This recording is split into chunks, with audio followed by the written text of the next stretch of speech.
Okay, so there is this big drama going around here on TikTok in the comic book community saying, do you need to read comics to be a comic book fan? And as for someone who just got into reading comics 2 years ago, I wanted to give my opinion on this because I used to be one of those fans where I used to love the movies and the TV shows before even reading the comics. The obvious answer? Yes, of course you need to read comics to be a comic book fan, but that does not mean you can't enjoy comic book material or media like movies, TV shows, etc. For example, my mom and my little brother, they're both superhero fans. They love the movies, they love the MCU specifically. And every time we do reruns, because we like to go through the entire storyline, they always ask me certain questions because they don't know what's going on. And that's fine. You don't have to know what's going on. You don't have to read the comics to love these movies. They're awesome movies. The characters are awesome. You don't need to read the comics. But you can't say that you're a bigger comic book fan than people who read comics when you don't even read the comics. And obviously this all came from the clip from the Escape Pod podcast. And I love those guys. I think they're hilarious.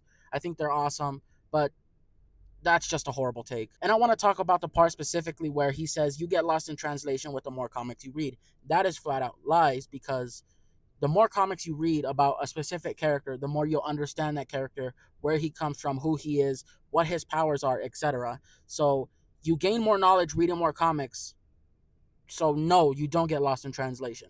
That makes no sense. But at the end of the day, you don't have to read comics to love superheroes. You don't have to read comics to love, for example, Transformers or whatever. You don't. You don't have to read it. But you can't say you know more than a comics fan who reads comic books rather than just watching the movies.